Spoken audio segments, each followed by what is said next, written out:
सतगुरु के प्यारे प्यारे साथ संगत जी, प्यार और सत्कार से कहना धान निरंकार जी। सतगुरु माता जी का शुक्राना करते हुए सतगुरु माता जी के आशीर्वाद से दासी ये विचार रखने जा रही है। इन विचारों का टॉपिक है गुरमत अपनाएं।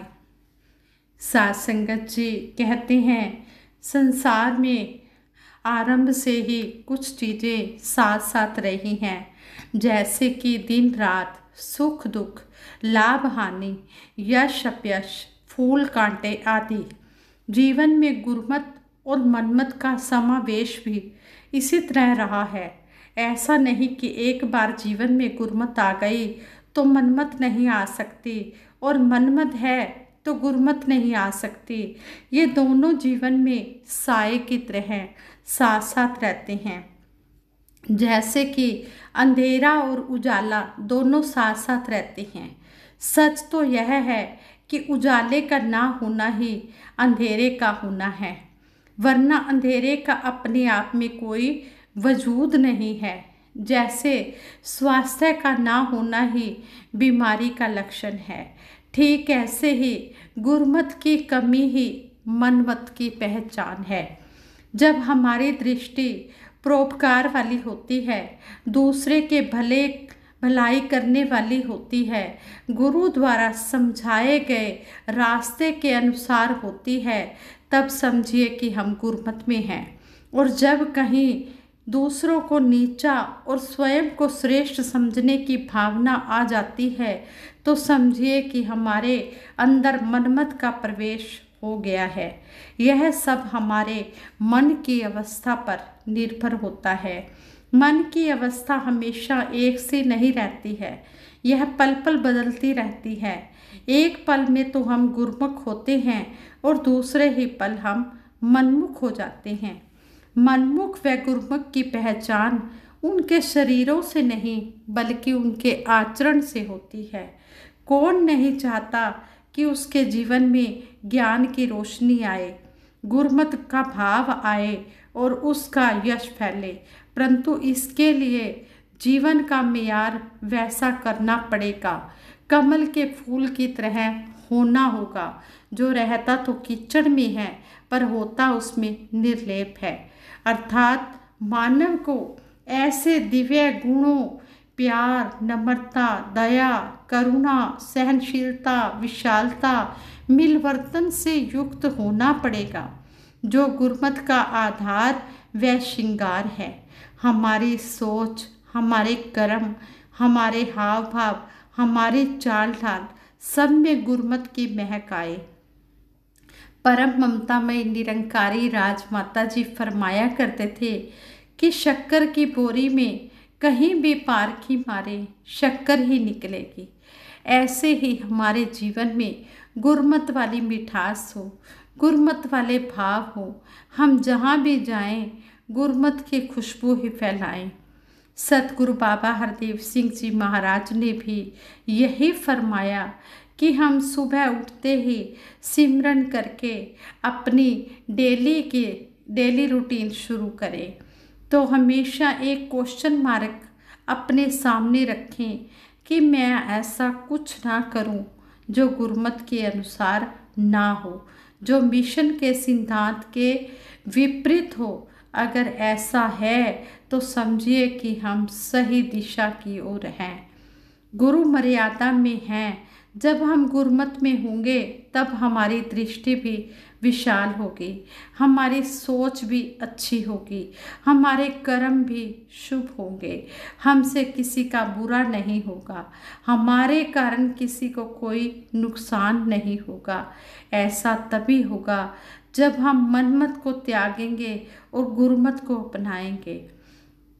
सतगुरु माता सविंदर हरदेव जी महाराज भी हमें यही समझा कर गए हैं कि हम अपने जीवन को दूसरों की कमियां देखने में ही ना गंवा दे, बल्कि हमारा हमेशा यही प्रयत्न हो, यही कोशिश हो कि हमारी नज़र किसी की कमियों की तरफ ना हो, बल्कि जिस इंसान में जो भी अच्छाई है हम उसे अपनाते जाएं और अपने जीवन को संवारते चले जाएं। हमें लगातार यह ध्यान रखना होगा कि मनमत हमेशा गिरावट की ओर ले जाती है और गुरमत ऊंचाइयों की ओर ले जाती है। जैसे हम अक्सर सुनते भी आए हैं कि मनमत डुबोए गुरमत तारे, तो चलना मेरे मन गुरु के सहारे। और संपूर्ण हरदेव वाणी में भी सतगुरु बाबा हरदेव सिंह जी महाराज भी ये समझाते हुए हमें यही कहते हैं कि गुरमत का है वास जहाँ पर, वहाँ न राग द्वेष है। कहे हरदेव वहाँ ना दुख है और ना कलह क्लेश है।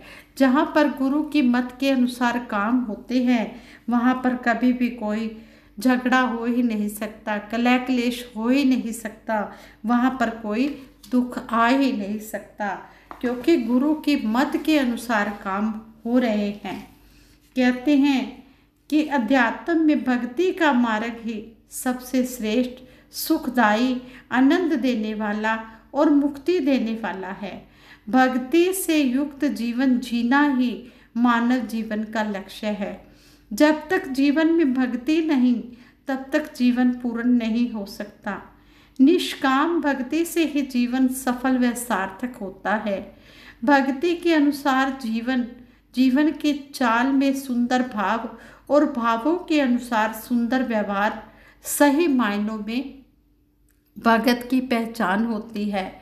ज्ञान के बिना भक्ति अधूरी है। भक्ति के बारे में रामचरितमानस में भी लिखा है, जाने बिन ना होए प्रतीति, बिन प्रतीति होए नहीं प्रीति, बिना प्रीति नहीं भक्ति दृढ़ाई, जिमी खगपति जल के चिकनाई। कहते हैं कि जाने बिना इसको जाने बिना मालूम ही नहीं होता कि भगवान कौन सा है। जब भगवान का पता लग जाता है तभी प्यार होता है। बिना जाने प्यार भी नहीं हो सकता। जब पता ही नहीं कि कौन सा भगवान है तो प्यार किससे होगा। तो कहते हैं कि आज सतगुरु, वक्त का सतगुरु हमें ये निरंकार के दर्शन करा रहा है, फिर इससे प्यार करना सिखा रहा है। कहते हैं कि जब तक हमने किसी वस्तु को देखा ही नहीं फिर उससे प्यार नहीं हो सकता, और जब प्यार नहीं हो सकता तो फिर विश्वास भी नहीं आ सकता। इसी तरह भक्ति में भी हमें बताया गया है कि जब इस परमपिता परमात्मा को देखा जाता है फिर इसके साथ प्यार होता है, फिर प्यार के साथ ही भक्ति मजबूत हो जाती है। भक्ति के महत्व के बारे में संपूर्ण हरदेव वाणी में भी सतगुरु बाबा हरदेव सिंह जी महाराज ने फरमाया है, बल बुद्धि है, धन यौवन है, अच्छा कारोबार है, एक भक्ति के ना होने से सारा कुछ बेकार है। कहते हैं कि चाहे कितना भी बल है, बुद्धि है, धन है, यौवन है, अच्छा कारोबार है, लेकिन अगर जीवन में भक्ति नहीं है तो इन सब चीज़ों के होने से भी ये जीवन सारा बेकार है। यह नर काया उत्तम काया, श्रेष्ठ है, अनमोल है, कहे हर देव बिन भक्ति के कुछ ना इसका मोल है। कहते हैं कि भक्ति के बिना इस मनुष्य काया का, इस उत्तम काया का, इस श्रेष्ठ अनमोल शरीर का कोई भी वजूद नहीं रह जाता, फिर इसका कोई भी महत्व नहीं रह जाता। इसका मोल तभी पड़ता है जब सतगुरु की कृपा से निरंकार को जानकर भक्ति की जाती है। इस सर्वव्यापक निरंकार प्रभु के एहसास में जीवन जीना ही सफल जीवन है। उठते बैठते सोते जागते विचरण करते हुए इस प्रभु परमात्मा सर्वव्यापक निरंकार को दिल में बसाए हुए जीवन बिताना ही सही मायनों में भक्ति है। कहते हैं कि इस परमपिता परमात्मा को पाकर भक्ति करते हुए फिर हम अगर ये काम कर रहे हैं, खाना पीना सोना उठना बैठना, तो सब मुबारक है। लेकिन कब मुबारक है? जब जीवन में निरंकार आ जाता है, ये भक्ति शुरू हो जाती है, तो फिर ये चीज़ें भी मुबारक हो जाती हैं। भक्ति के दो महत्वपूर्ण आयाम हैं, एक भगत और दूसरा भगवान, अर्थात यह प्रभु जिसका हमें सतगुरु की कृपा से बोध हुआ है और जो सर्वशक्तिमान, सर्वव्यापक, सब कुछ जानने वाला है, जिसका वास कण कण में है, पत्ते पत्ते में है, डाली डाली में है, हर पत्ते में सूरत तेरी, हर जर्रे विच तेरा ना, ऐदर उधर चार चुफेरे तेरी सूरत तकदा हां। चंदन दे विच खुशबू तू है, गंगा दे विच निर्मलता, तू ही तेज है सूरज अंदर, चंदा दे विच शीतलता, फुल्लां विच सुहप्पण तू है, कलियां दे विच कोमलता, सूझां दे विच सोची तू है, तू कला तू कौशलता, सतगुर सच्चा बूटा तूयो, दसवां द्वारा तेरा देश, कहे अवतार गुरु ने बख्शी, अपनी बोली अपना वेश। तो इस शब्द के द्वारा भी हमें शहंशाह जी समझा रहे हैं कि परमपिता परमात्मा हर जगह है, कोई जगह भी इससे खाली नहीं है, ये हर जगह व्यापक है, सर्वशक्तिमान है। और दूसरा आयाम है भगत जन। भगत के बारे में सतगुरु बाबा हरदेव सिंह जी महाराज ने फरमाया कि भगत इस मालिक खालिक को जानकर, इसी को समर्पित होकर, उठते बैठते इसका एहसास करते हुए दुनिया की सारी जिम्मेदारियों को निभाता है। जो पलायन कर जाए उसे भगत नहीं कहा जाता है। इसी समाज संसार में रहकर जिम्मेदारियों को निभाते हुए भक्तों ने पहले भी भक्ति की है, पहले भी भक्ति की है। संपूर्ण हरदेव वाणी में लिखा है, भक्ति जागने को कहते हैं, भाग जाने को नहीं। बच्चे पत्नी घर गृहस्थी को त्याग के जाने को नहीं। सर्वव्यापी की भक्ति तो बैठ कहीं भी कर सकते हैं, अंग संग रहने वाले रब का ध्यान कहीं भी कर सकते हैं। कहते हैं कि भक्ति तो जागने का नाम है, ये नहीं कि घर गृहस्थी को छोड़ के चला जाना है, नहीं, इस परमपिता परमात्मा की भक्ति भी करनी है और अपने गृहस्थ धर्म का पालन भी करना है। अपनी मेहनत की कमाई से अपना और परिवार का गुजारा भी करना है, क्योंकि ये परमपिता परमात्मा तो हर जगह है, अंग संग है, पत्ते पत्ते में है, डाली डाली में है, सर्वव्यापी है। ये तो कहीं पर बैठकर भी हम भक्ति कर सकते हैं, काम धंधा करते हुए भी भक्ति कर सकते हैं। जैसे काय हाथ कार वल ते दिल यार वल, या हाथों से हमने काम काज करना है और दिल से हमने इस प्रभु निरंकार की याद बनाए रखनी है, इसका सिमरन करते रहना है। जैसे संपूर्ण अवतार बानी में भी लिखा है, भगती लोकी अजे न समझे, रब नू पाना भगती है, छड़ के सारे वहम भुलेखे, गुरु री जाना भक्ति है। परमात्मा के दर्शन, इस निरंकार की जानकारी भक्ति का सबसे पहला कदम है। भक्ति जीवन का आधार है। हम डेली भोजन करते हैं जिससे हमारे शरीर को ताकत मिलती है। हम केवल किसी विशेष अवसर पर ही भोजन नहीं करते। ठीक इसी प्रकार हमें भक्ति करनी है, हर रोज़ भक्ति करनी है, हर समय भक्ति करनी है, ताकि हमारी आत्मा को शक्ति मिलती रहे, इसी से जीवन को मजबूती मिलती रहे। किसी विशेष दिन पर भक्ति करने से बात नहीं बनेगी। भक्ति तो हमने हर पल करनी है, उठते बैठते सोते जागते हर पल हमने इसका एहसास रखना है, इसकी भक्ति करते चले जाना है। किसी भी वहम भुलेखे में नहीं पड़ना। हमने सारे वहम भुलेखों को छोड़कर हमने सतगुरु को रिझाना है। अगर सतगुरु को रिझा लिया, इसकी संगत को रिझा लिया, संतों महापुरुषों को रिझा लिया, तो सब कुछ हमने पा लिया। भक्ति का दूसरा स्तंभ है समर्पण। जितना गहरा समर्पण होगा भक्ति उतनी ही मजबूत होगी। भक्ति में समर्पण का विशेष महत्व है। सतगुरु के प्रति सच्चा समर्पण भगत की सबसे पहली योग्यता है। जब संपूर्ण समर्पण होता है तो भगत और भगवान एकमिक हो जाते हैं। समर्पित भगत अपने सतगुरु के वचन का पालन करने के लिए हर समय तैयार रहता है। भक्ति के रास्ते पर चलते हुए उसे दिन और रात में अंतर नहीं दिखाई देता और वह अपने पराये के भेष से उठकर सारी मानवता की सेवा करने में लग जाता है, क्योंकि सभी अपने लग जाते हैं। ब्रह्म ज्ञान के बाद ये नज़र ही बदल जाती है, अच्छी सोच आ जाती है, अच्छी नज़र आ जाती है। जब ये गुरु वाली नज़र से देखने गुरसिख लग जाता है तो नज़ारे ही नज़ारे आने लग जाते हैं।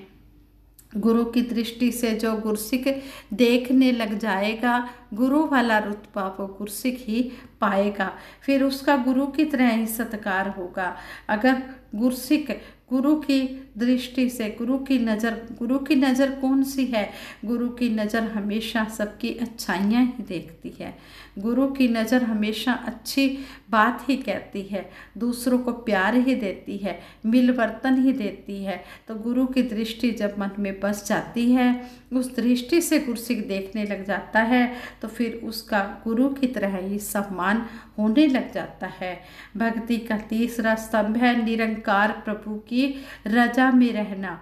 जिस हाल में हमें निरंकार प्रभु रखे, उस हाल में शुक्राना करते रहना, इस परमात्मा की रजा में रह पाना।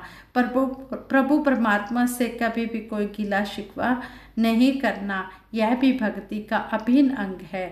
जैसी भी हो परिस्थिति, रहे एक सी मनोस्थिति। परिस्थितियाँ अनुकूल और प्रतिकूल होती रहती हैं, परंतु भगत की अवस्था हमेशा एक समान रहती है। वह सब कुछ इस निरंकार परमात्मा के एहसास को मानता हुआ हर परिस्थिति में समर्पण भाव के साथ जीवन जीता है और हर समय सतगुरु निरंकार दातार का शुक्राना ही करता चला जाता है।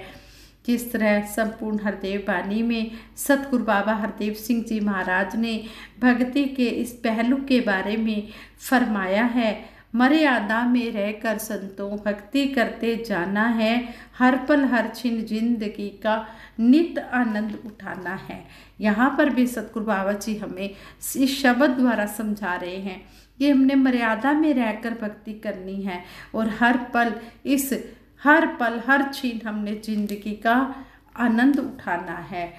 आगे संपूर्ण अवतार बानी में भी शहनशाह जी समझा रहे हैं, दुख सुख जिसलई होवन इको ओहो असल सियाना है, कहे अवतार में वारी उस तो मंदा जेड़ा भाना है। कहते कि जो संत महात्मा सतगुरु की हर बात में खुश हो जाते हैं कि सच्चे पातशाह भावे सुख दे भावे दुख दे मन्ना भाना सीखिए, जिस रंग रखे उस रंग रह के प्रेम निभाना सीखिए। जिस रंग में भी यह सतगुरु निरंकार रखता है, भगत सही मायनों में दिल से उसको एक्सेप्ट कर लेता है कि दातार सच्चे पातशाह तू जो भी कर रहा है मेरे लिए अच्छा ही कर रहा है। फिर कहते हैं कि जो ऐसा गुरसिख होता है जो सतगुरु के भाणे को मान लेता है और सतगुरु जो भी कर रहा है उसमें हर हाल में खुश रहता है, तो कहते हैं हर हाल में दाता का जो शुक्र मनाते हैं उनके घर खुशियों की होती बरसाते हैं। फिर उनके घर खुशियों की बरसातें होती हैं जो हर हाल में जैसी भी हो परिस्थिति, रहे एक सी मनोस्थिति, हर हाल में सतगुरु का शुक्र मनाते हुए अपना जीवन गुजारता चला जाता है। फिर उस भगत के लिए सतगुरु ने ये फरमाया है कि वो गुरसिख जो होता है हर पल हर क्षण इस जिंदगी का आनंद उठाता रहता है, उसके लिए हर पल मुबारक बन जाता है, हर पल भक्ति बन जाता है। फिर वो चलता फिरता एक मंदिर बन जाता है, जहाँ पर भी ऐसा गुरसिख जाता है वहाँ पर उसकी पूजा होने लग जाती है। क्यों होने लग जाती है? क्योंकि वो गुरमत को, भक्ति को अपने मन में संपूर्ण तरीके से अपने मन में बिठा लेता है, सतगुरु के आगे अपने आप को सरेंडर कर देता है। हाँ संगत जी, जो ये विचार हैं, जो भी दासी ने बोले हैं, इन पर दासी को भी आशीर्वाद देना कि मन वचन कर्म से चल पाए और अपना जीवन यापन कर पाए। खाली बोल मेरे रह जान बोलना, इन्ना बोला उत्ते आ जाए जिंदगी नू तोलना। हमने इन बोलों पर